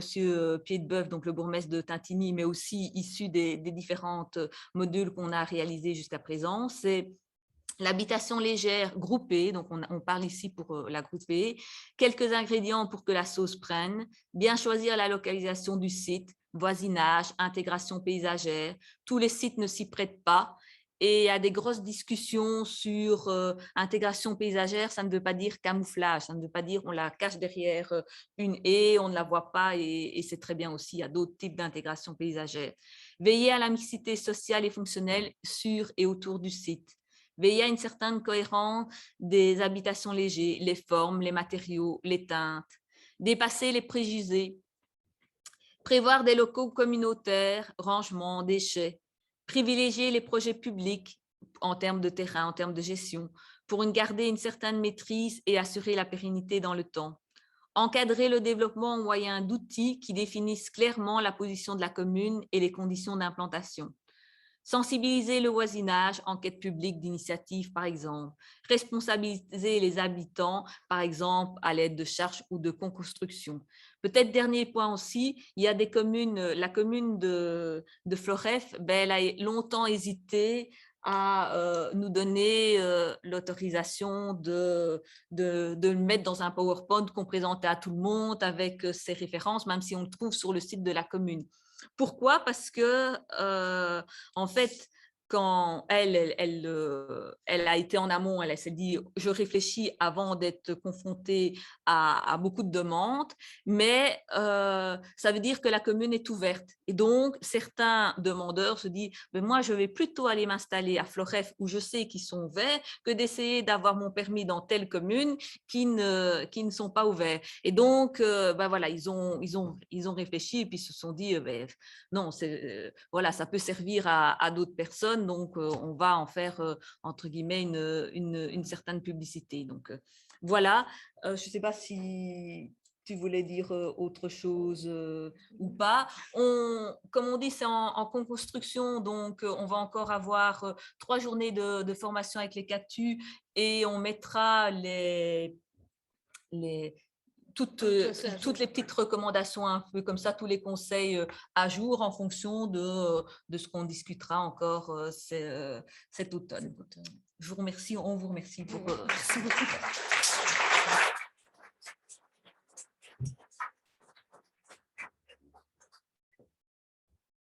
Un grand merci à vous deux vraiment pour cet exercice qui n'est pas facile. En moins d'1 heure, de parvenir à synthétiser l'essentiel sur l'habitat léger, enfin sur la reconnaissance actuelle de l'habitat léger. On va maintenant passer à la séance de questions-réponses. Pour rappel, on reste dans le cadre de questions sur comment traiter les éventuelles demandes, soit au sein de CCAT, soit dans le cadre d'un collège, d'un conseil communal. On va peut-être pas prendre trop des questions de débat sur le sens de l'habitat léger, puisque c'est normalement pas l'objet de ce soir. Après, si on a le temps, on peut. Mais on va commencer par les questions plus techniques. Et alors, pour des raisons purement techniques, je vais répéter vos questions. Comme ça, elles seront entendues pour ceux qui n'auront que la vidéo. Donc, vous levez la main, je donne la parole, je répète votre question et Nadège ou Michel répondront. Essayerons de répondre. Hein, comme on a dit, on n'est pas nécessairement... Mais sauf qu'on peut faire appel à l'intelligence collective puisqu'on a des ressources dans la salle aussi. Monsieur. Stéphane Mathieu de la Mairie. Comment est-ce qu'on peut faire intégrer une habitation légère avec les habitations existantes autour? C'est un des critères typiques quand on a une demande de construction. Il faut que ce ne soit pas une tâche. Donc, la question ici, c'est comment s'assurer d'une intégration paysagère d'une habitation légère dans un cadre bâti, puisqu'on doit normalement construire en zone d'habitat ou zone d'habitat à caractère rural. Si, je ne sais pas si vous vous souvenez, enfin tu l'as enlevé, mais tu veux peut-être remettre la présentation. On avait une photo d'une... Un dôme. Non, c'est pas un dôme, enfin en bois, mais c'est une construction géodésique. Voilà, en bois, dans un coin d'une ferme traditionnelle. Et la photo est prise d'assez près, mais on a des photos qui sont prises plus loin, mais ça s'intègre relativement bien. Donc, il y a des questions de matériaux, des questions de couleurs, des questions de positionnement par rapport à l'endroit. Maintenant, si vous allez dans certains quartiers dits de maisons traditionnelles, vous avez parfois le catalogue complet du type de briques disponibles ou le catalogue complet du type de fenêtres différentes. Et donc, la question se dit aussi, tiens, ça, est-ce que c'est intégré ou pas? Donc, il y a toujours une part de subjectivité à ce niveau-là. Voilà. Je n'ai rien d'autre à ajouter, mais en effet, voilà. Il y a des formes, on a d'autres cas où on était dans des plutôt un lotissement assez aéré, sur des coteaux, enfin en pente, où il y a eu des demandes de yourtes en bois, évidemment, qui ont dû être mis sur un plancher, puisque la yourte, vous ne l'allez pas la construire comme ça, donc voilà. Et le permis a été refusé par la commune parce que, notamment, ça ne s'intégrait pas dans ce type de quartier. Ils ont été en recours et il n'y avait pas que ce point-là. Le permis a été octroyé. Voilà. Donc, ça reste, il y a toujours une part de subjectivité. Il y avait d'autres points qui ne fonctionnaient pas dans cette zone-là, où ça n'a pas été, le point de vue de la commune n'a pas été retenu, mais voilà. Mais je dirais que c'est la même problématique qu'un habitat traditionnel. Peut-être que justement, on va se poser beaucoup plus la question pour l'habitation légère. On se l'est posé dans le passé pour beaucoup de constructions traditionnelles, et donc on va venir une meilleure intégration. Mais pour rebondir à cette question, on a parlé beaucoup de camouflage l'année passée, hein, par rapport à l'habitation légère. Quand on parlait d'intégration paysagère, on nous parlait de camouflage. Il faut mettre des plantations, il ne faut pas qu'on le voit. Et voilà, c'est peut-être pas non plus la solution. Même si c'est bien d'avoir plus d'arbres, là n'est pas la question. Et dans certains cas, une certaine variation dans les formes n'est pas non plus toujours négatif. Il y a beaucoup de subjectivité, hein, aussi. Et sinon, pour apporter un complément, il faut aller sur place, voir le terrain en vrai, parce que souvent on manque de temps et on se base sur des photos. Il faut aller sur place, voir en vrai. Je sais que ça prend du temps, hein. En plus, bon, les CCATM, vous êtes bénévole, vous faites ça en plus de tout ce que vous faites d'autre, mais voilà, ça vaut la peine vraiment pour ce genre de dossier d'aller voir un peu. On n'a pas de réponse universelle. Alors, je vois qu'il y a une main qui s'est levée par là, monsieur. Il y a beaucoup de communes qui ont déjà un guide communal d'urbanisme, un schéma de développement qui sont enclenchés avant le décret, qui ne tiennent pas du tout compte de l'habitat léger. Et au niveau des recommandations, quasiment n'importe quel habitat léger va être en dehors. Comment est-ce qu'on peut faire parce qu'au sein de la CCAT, on a ce outil de guide communal d'urbanisme, on essaie de se contrôler et d'éviter le plus possible les écarts. Ici, on va être en écart à chaque fois avec beaucoup d'écarts par rapport au lit, par rapport au recul, par rapport au gabarit. Et donc, est-ce qu'on a un moyen de, sans en attendant qu'éventuellement ces éléments soient révisés, Comme je vais devoir répéter votre question, je vais la redire en peu de mots.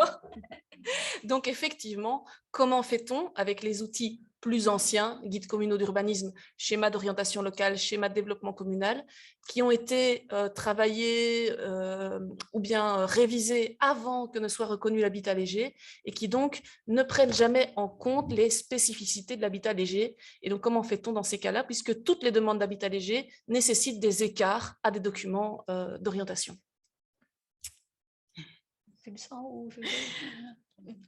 Bon, alors, sous couvert de me faire contredire par le fonctionnaire de l'administration régionale, moi je dirais que comme la solution, ce serait évidemment de le revoir, mais il n'y a peut-être pas possibilité à court terme, c'est au moins de se donner une ligne de conduite et de se dire, et de l'annoncer tel quel, en attendant qu'il soit révisé, ce sera accordé sous forme d'écart, mais peut-être sous telle et telle condition.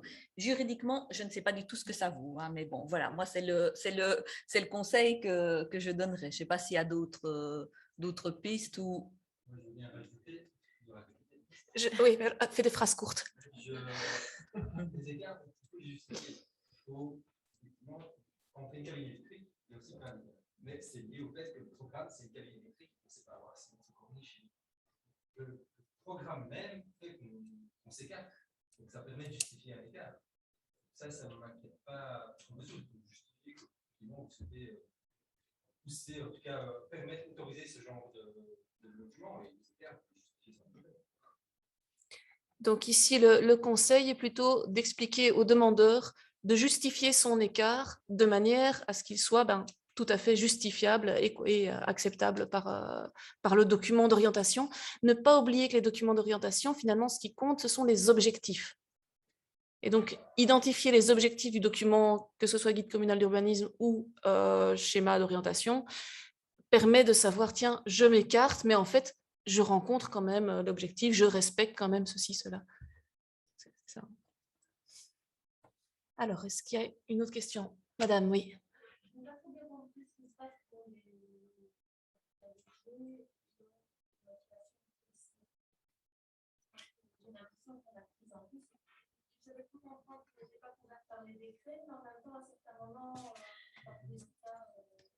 Oui, Attends, je dois répéter. Donc, on a un besoin de clarification par rapport aux constructions légères qui servent à des fins de tourisme. Est-ce qu'ils sont repris, est-ce qu'ils sont reconnus dans l'habitation légère ou pas? Et qu'est-ce qu'on en fait par rapport à ces demandes de permis-là? Donc, le Code wallon de l'habitation durable, il parle bien d'habitation, pas de logement touristique. Et donc, comme Michel l'indiquait, quand on est dans des logements touristiques, on passe sous le Code wallon du tourisme. Mais c'est ce que... Et le code d'été qui reste valable pour ces aspects-là aussi.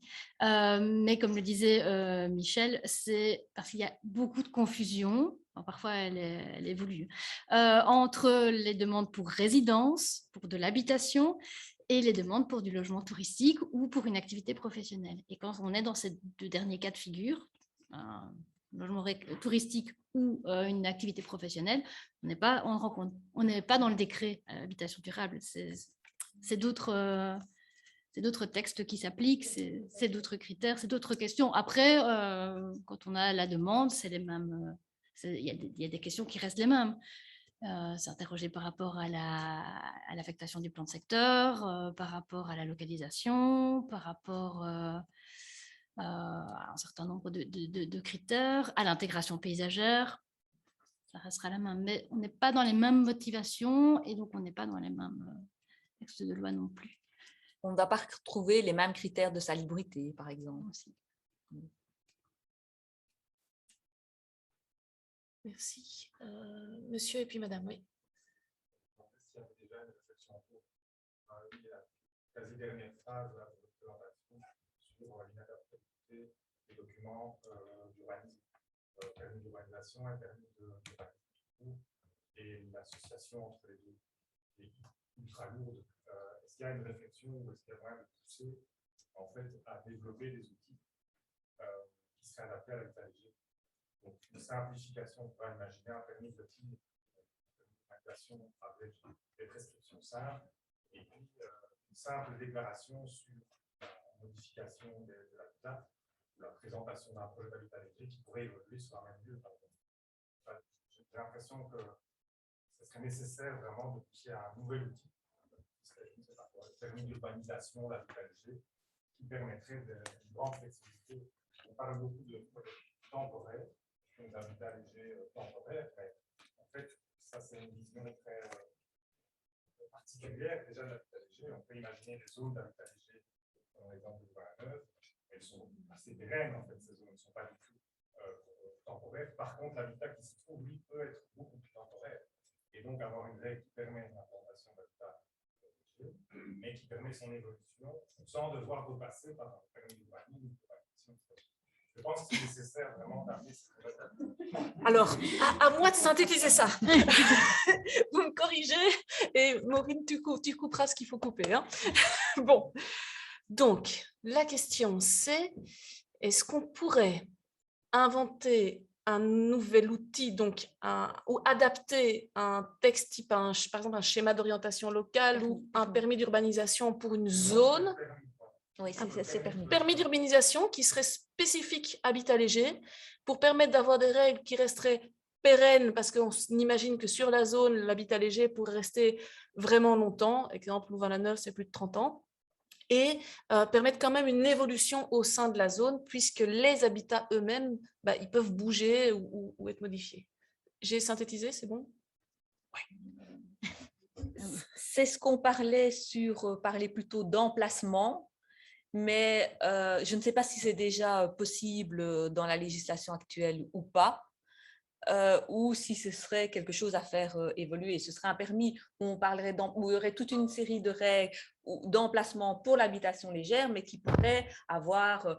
et est-ce qu'il faudrait un permis chaque fois qu'on change d'habitat léger? Ben, c'est un point d'interrogation, je ne sais pas. Ça n'existe pas, à mon avis. Une caravane. Oui, c'est ça, quoi. Pas destiné à rester en place. Non, oui. Mais ce n'est pas destiné non plus à de la résidence permanente. Voilà. Mais ce serait ce type de permis qu'on pourrait... Enfin, c'est une réflexion à faire remonter aux instances politiques et éventuelles qui pourraient être envisagées, mais qui ne sont pas à mon avis, dans le pipe pour le moment, quoi. Ça va peut-être arriver, peut-être qu'avec les inondations et ce genre de choses, enfin, je veux dire, où on va devoir placer, et si elle reste plus que X mois en place, il faudra bien un jour un permis. Donc, c'est peut-être des choses qui vont évoluer vu les circonstances, mais ma connaissance, c'est pas dans les réflexions en cours. Par rapport à cette phrase qui a été dite lors de notre module de formation, l'idée derrière était aussi la manière dont on appréhende ces outils. On le fait avec notre bagage culturel qui, pour l'instant, est de traiter d'habitation traditionnelle. Et donc, il y a aussi ce biais là, mais les mentalités, elles évoluent. En 2 ans et demi, on en parle de plus en plus de l'habitation légère. On la regarde du coup avec un autre regard. Il n'y en a peut-être pas eu tellement plus qui ont été mises en place ou construites, mais par contre, on les voit maintenant et on les regarde autrement. Donc, en 2 ans et demi, il y a déjà eu beaucoup de choses qui ont bougé dans ces lignes-là. Et comme l'a fait remarquer Michel, la situation de juillet, avec ce qu'elle implique pour reloger les ménages, on va aussi réfléchir autrement. Et c'est peut-être tous les outils qui vont prendre un coup de jeune grâce à ça. Il n'y aura peut-être pas un outil spécifique habitation légère. Donc, c'est en cours. Le risque était de tomber dans un cas permanent. Pas que avoir une solution, c'était d'avoir un permis plutôt simplifié. C'est plus simple, plus accessible.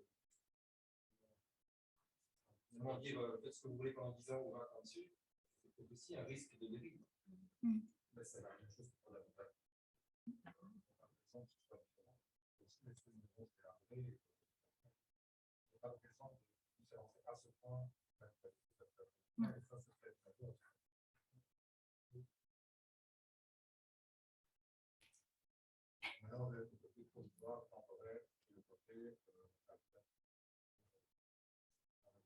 Pas nécessairement un habitat provisoire.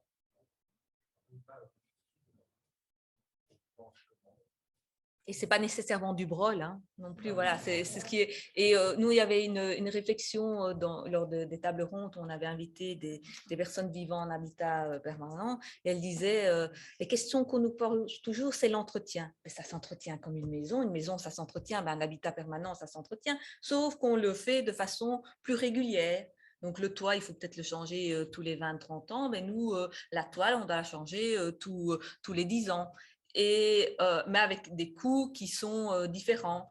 Et je veux dire, on connaît tous, on va employer un mot un peu connoté, des baraquis qui habitent dans des très belles maisons traditionnelles, mais c'est des baraquis, ça ne ressemble à rien à leur abord, quoi. Mais voilà, le bon goût, l'éducation, enfin, ça se trouve dans tous les types de logements, d'habitat et dans toutes les situations.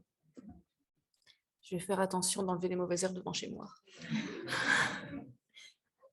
Mais plus l'habitation sera choisie et pas subie, ou si elle est subie, plus on mettra des choses en place pour que ce soit bien encadré et qu'on n'ait pas des dérives. Plus justement, cette question d'abord, d'entretien, elle sera aussi mise en place plus facilement. Et cette question, ça vaut pour l'habitation légère comme pour l'habitation traditionnelle. Ça, c'est vrai. Merci. Il y avait une question à l'avant, madame. Est-ce que les habitations légères, je ne sais plus si elles peuvent ou elles doivent être accordées aux investissements?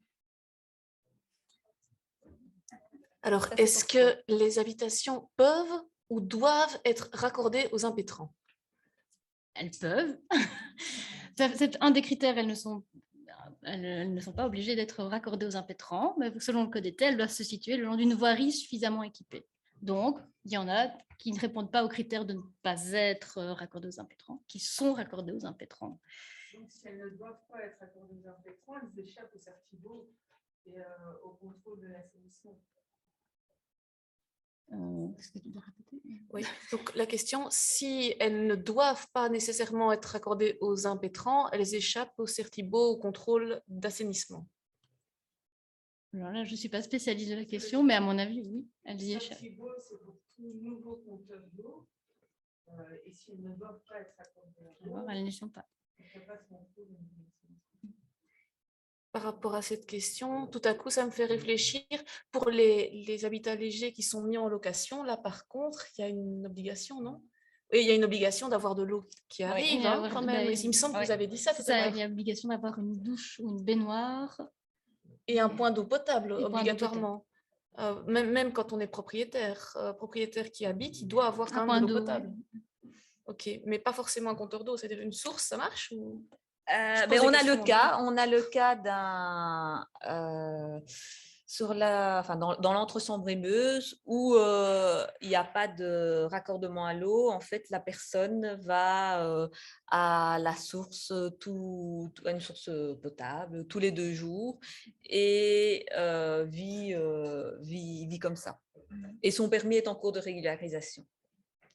Puis dans certains cas, c'est associé dans les phénomènes BIMBI, c'est associé à un autre logement, ou on est dans des logements groupés. Donc, s'il y a un point d'eau pour un groupe de ménage, ça la rentre aussi dans les conditions. Donc, ils ne sont pas tous. Alors, oui, il y a une grande différence. Oui.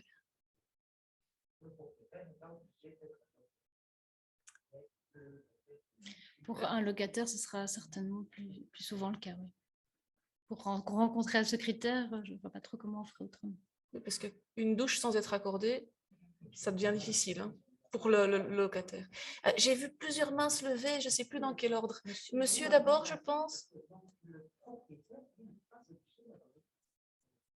Il doit avoir un point d'eau, c'est ce que vous avez dit. Hein.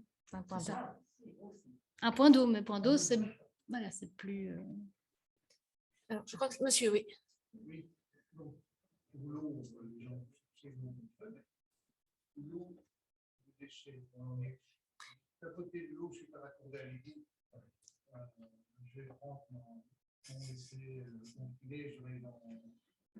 Oui, toilette sèche, hein, la salle. Ou ma douche, elle va couler tout le bout du chemin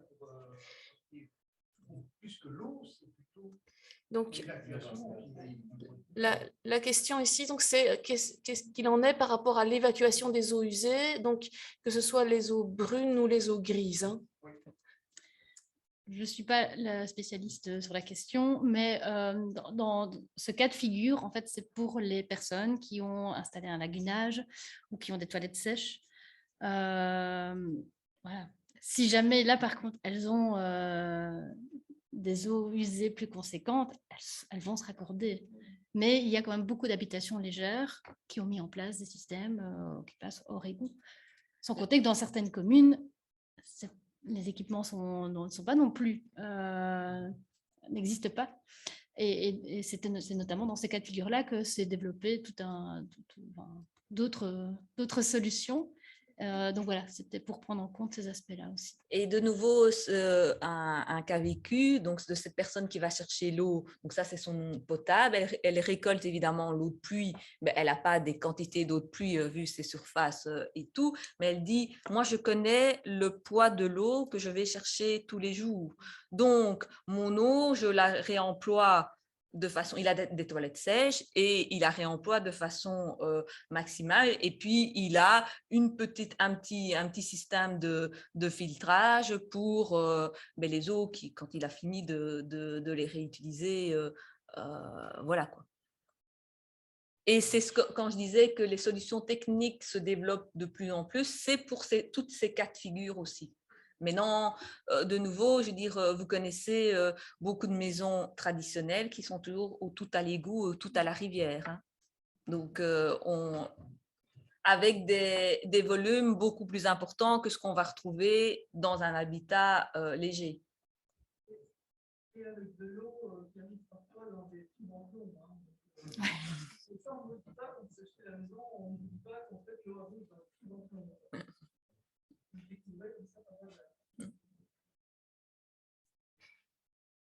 Alors, j'ai vu, oui, ici à l'arrière, madame. Je me concentre.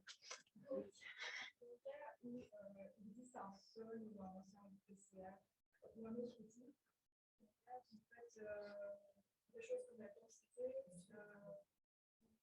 si on souhaite intégrer l'habitat alternatif, comment répondre à cette densité imposée, surtout au sein d'une centralité.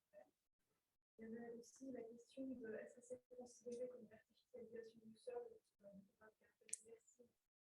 Et or, quand on a accordé à l'égout, c'est réversible, c'est une chose. Le caractère démontable, ce n'est pas une fixe obligatoire. Donc, voilà. Une libéralisation. Et je ne sais plus ma troisième question. Si on veut mettre en place une communauté d'énergie renouvelable, comment intègre-t-on l'habitat léger?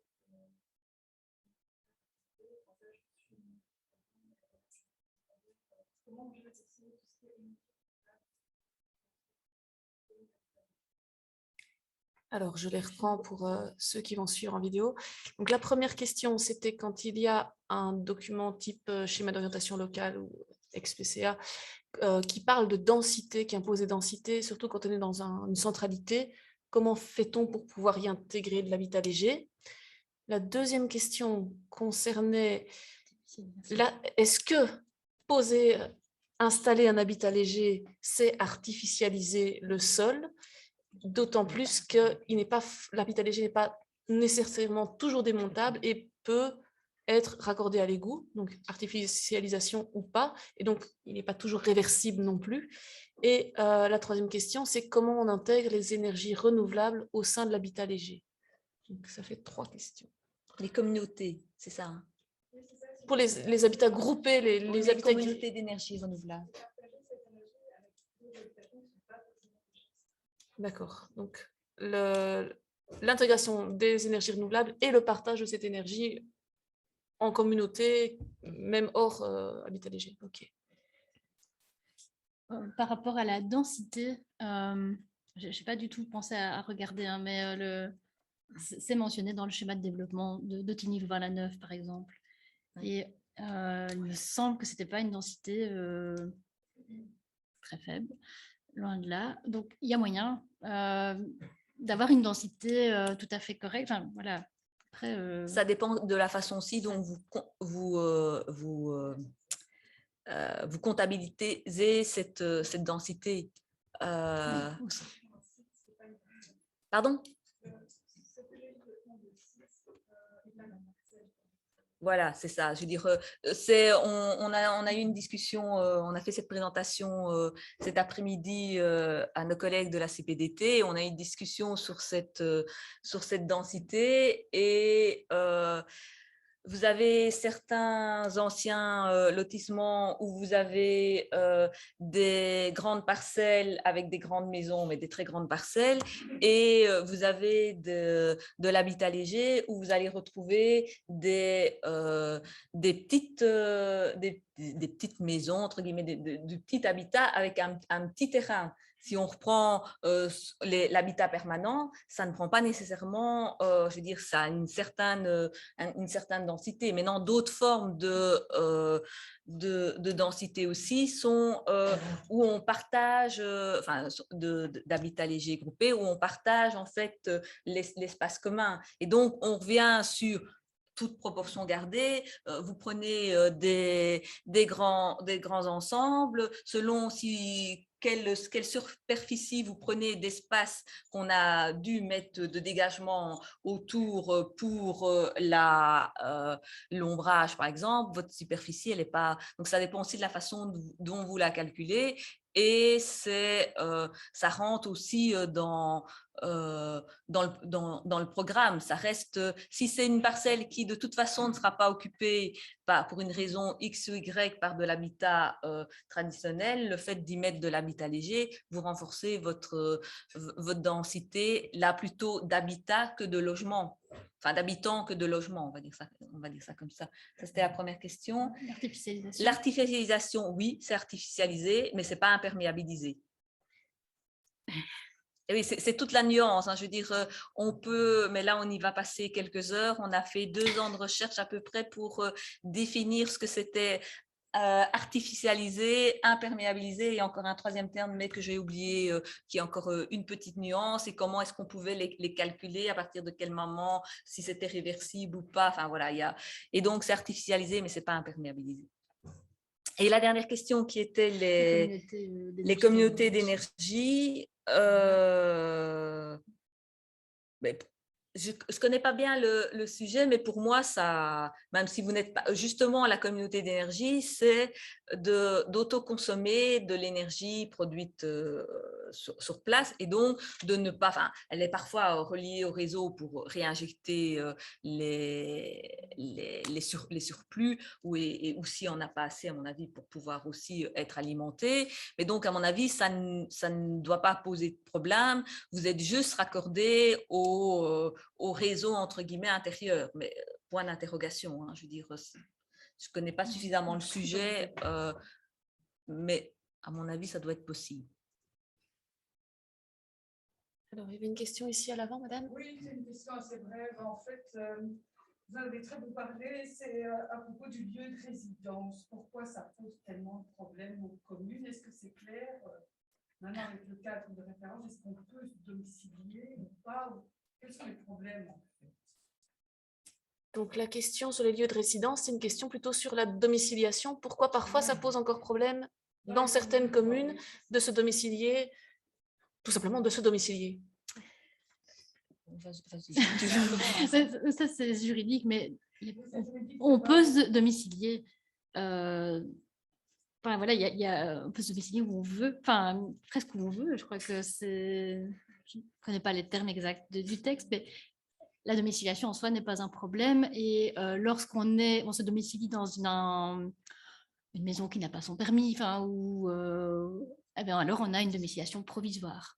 Mais c'est un droit d'être domicilié, donc je ne pense pas que ce soit… Mais maintenant, beaucoup de gens ne la connaissent pas bien, cette loi, ne la comprennent pas bien, et même moi qui ai eu les explications… C'est un prétexte, en fait.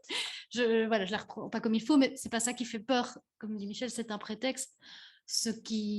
La crainte de certaines communes, c'est tous les a priori qu'on a sur l'habitation légère, sur le public de l'habitation légère. Pour beaucoup, c'est assimilé à un public précaire, pauvre, à des baraquis qui qui n'aménageront pas leurs abords. On a beaucoup d'a priori. Il y a une partie qui est due à ça. Il y a une question parfois d'intégration paysagère. Et ça rejoint la toute première question, en fait. Comment est-ce qu'on garantit, quand on est dans des villages en vieille pierre, que, voilà, est-ce qu'une yourte va bien s'intégrer? Peut-être pas la yourte, mais peut-être une cabane, oui. Enfin, voilà, on a, donc lors de la formation, mais je dois vous avouer qu'on n'a pas retenu les termes précis, mais il y a quelqu'un parce que c'est toujours une compétence fédérale qui est venue réexpliquer donc au CATU toute la démarche à faire, et que ça ne devait pas poser problème. Voilà, il y avait des solutions pour en fait, c'est la parcelle, on doit être en bordure d'une parcelle équipée, mais l'habitat léger, il peut être très loin, mais le numéro, il est en limite de parcelle. Alors, si on était sur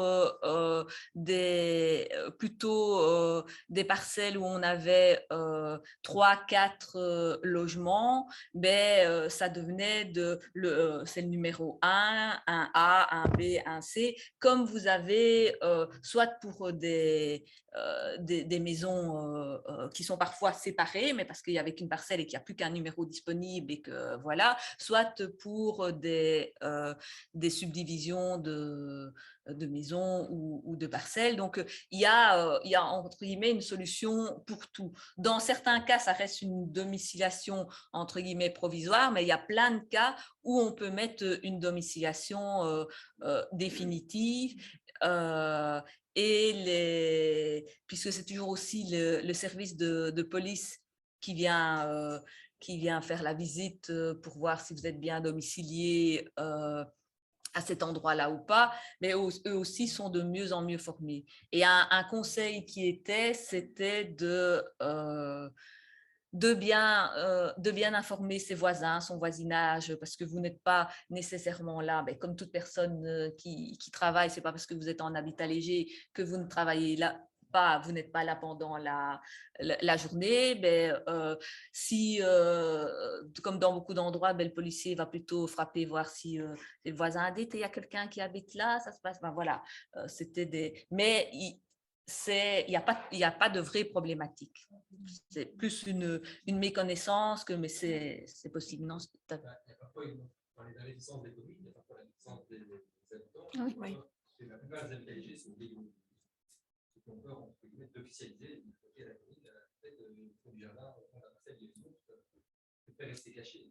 Il y a ça aussi. Il y a les deux. C'est la réticence des demandeurs par rapport à l'officialité, quelque chose qui savent dire.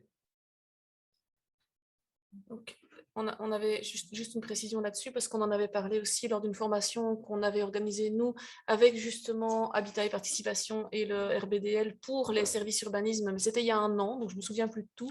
Mais effectivement, la domiciliation est un droit et comme le disait Cédric Armand, parfois la crainte c'est qu'on a le droit de se faire domicilier, mais quand on se domicilie dans un habitat qui est encore illégal parce qu'on n'a pas régularisé ou quoi, voilà, il y a une réticence. Mais c'est un droit, effectivement, c'est au niveau fédéral. Et j'ai les infos plus concrètes si jamais il faut. Je dois avoir ça dans mes dossiers quelque part. Voilà. Mais l'heure file vraiment. On dépasse largement l'horaire. Donc, éventuellement, une toute dernière question. Et puis, ce sera tout. Oui. C'est ça, mais en termes d'électricité, disons si un léger a le droit de ne pas se raccorder à l'électricité ou de produire de manière autonome ces énergies, est-ce qu'il n'y a pas une différence par rapport à l'habitat permanent qui défavorise parce que de base, l'habitat permanent paye le réseau. Donc il y a quand même un problème là, non ? Donc, il y a une question de savoir s'il y a une discrimination par rapport au raccordement à l'électricité. Si on dit que l'habitation légère ne doit pas forcément se raccorder au réseau notamment d'électricité, est-ce qu'il n'y a pas quelque chose de discriminatoire par rapport à l'habitat permanent, puisque les personnes en habitat permanent, eux, paient le réseau et à mon avis, il y a une confusion déjà dans le terme. Je ne sais pas si par habitat permanent, vous voulez dire une maison traditionnelle. Voilà, ah oui, ça. oui. Habitat permanent, ce sont les personnes qui, cherchant une solution pour se loger, se sont installées dans des campings qui normalement devaient être touristiques et puis en fait ils résident à l'année et pendant plusieurs années, ça devient leur maison, mais dans ce qui était au départ une zone de loisirs. Et donc, il y a eu un plan habitat permanent pour permettre à ces personnes de continuer quand même à y vivre. Donc, vous parlez de l'habitation traditionnelle. Je veux dire, je n'ai pas de réponse. En même temps, si elle n'utilise pas ce réseau, je ne sais pas, là, ce n'est pas dans mes compétences. Non. Dans l'absolu, une maison traditionnelle ne peut pas être raccordée. Oui, aussi. Une maison traditionnelle est quand même obligée de se raccordée. Si elle prend l'électricité, oui.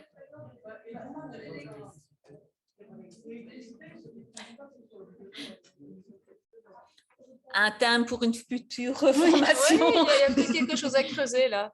Les injustices. Non, mais c'est vrai que la question mérite d'être posée. Et je crois que toutes les nuances et toutes les balises qui sont construites petit à petit, c'est justement pour permettre d'avoir quelque chose de juste pour tous, quoi. Et de garder la possibilité aussi aux gens d'avoir des solutions et d'inventer des solutions. De toute façon, un juriste disait, la loi, elle court toujours derrière la réalité. Donc, il se passe des choses et puis après, on légifère pour rendre les choses possibles et plus juste pour tout le monde. Voilà, je pense que là-dessus, on va devoir s'arrêter parce que vraiment, il est tard. Une toute petite chose quand même. D'abord, merci beaucoup. Merci à tous d'avoir fait le déplacement. C'est notre première rencontre avec du vrai public depuis octobre de l'an passé. Donc, vraiment, merci d'être venus.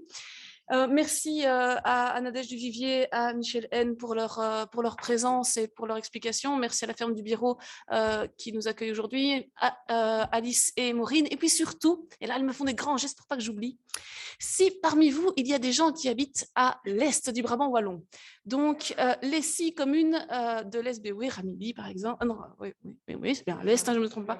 Parce que moi, entre le gauche et le droite, parfois je me trompe, et donc l'Est et l'Ouest aussi. Donc à l'Est, on a 2 ateliers, non 3, mais il suffit d'aller à 2.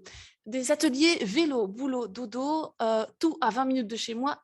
Est-ce que ça marche ou pas? Donc l'idée, c'est de creuser avec des citoyens la question de la proximité domicile-travail et de voir si le vélo pourrait être un lien de raccord, le vélo ou les pieds, donc la mobilité active, oui, je cherchais parce que c'est pas douce. Et donc pour ça, on a 2 ateliers qui se déroulent, si je dis des bêtises, vous me rattrapez, le 22 septembre et le 29 octobre. Il y en a un à Jodogne et l'autre à 29 septembre, oui, pardon.